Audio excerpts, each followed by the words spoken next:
नमस्कार मंडळी, मी चक्रधर गावंडे, राहणार सावळी बुद्रुक. या शेतीचं वैशिष्ट्य असं आहे की आपण ज्या क्षेत्रफळात उभा आहे हे पूर्णतः वायसरा या पद्धतीची शेती आहे.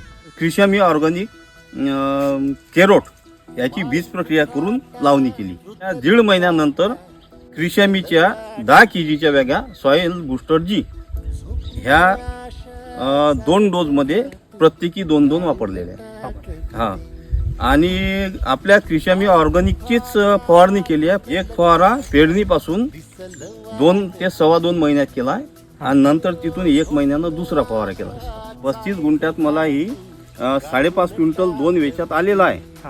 आणि अजून अपेक्षा अशी आहे की मी पूर्ण म्हणजे हंगाम संपेपर्यंत या पराठीचा 16 ते 17 पर्यंत कापूस होईल अशी अपेक्षा आहे.